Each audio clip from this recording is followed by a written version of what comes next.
Welcome back. Today I want to talk about games, from companies to small creators. Games from companies is what I call official games, and those who are created by simple creators is what I call unofficial games. The good thing about official games, you don't have to wait half a century for the next update, and they always give you the time and the date when it's going to be released. They always consider it to the other devices, but not all. The development team are very caring.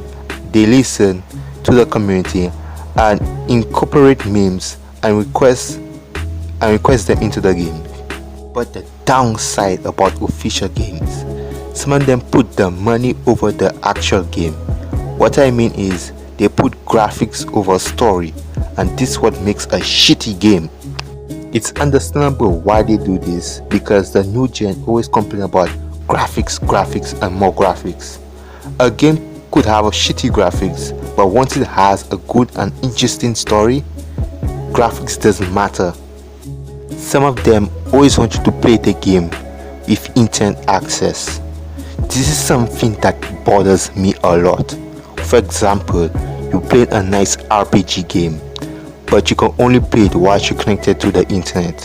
One day a blackout happened whilst you were playing. You don't even have data. The game stopped working and you couldn't even save in time. This really bothers me to the point where I don't want to play the game anymore. And the last downside, I'm aware of 80% of the time they never want to give a season 2 or a spin-off of the game. Sometimes the game never gets a version in your language. Like seriously, what happened to change language in games? Because nowadays you don't see it, and that's a big shake my head moment. Now let's go on to unofficial games. Now unofficial games has a lot of potential. Some of them are even better than official games. But let me note, Roblox is not an official game. It's a part of the emulator category. But back to what I was saying, unofficial games can be better than official games. Some of them in graphic wise, and most are in story wise. Some of them take the time to create a part 2 or spin-off of the story. The only sad part is unofficial games, some of them are barely noticeable. But all good things must have a bad side. The first and highly problem you will get with unofficial games is when there is an online mode. The ping system gets very high. Ping is the most issue everyone complains about. Whenever they play on online mode, it lags, even crash sometimes because of the ping system. The next problem with them is no report button. You will get this in mostly half of unofficial games out there, which sucks. We need a report button when there is a bug or whenever there is a hacker in online mode, which is common. The amount of cheaters / hackers in official games is a lot. They do anything. Most admins don't do anything about it.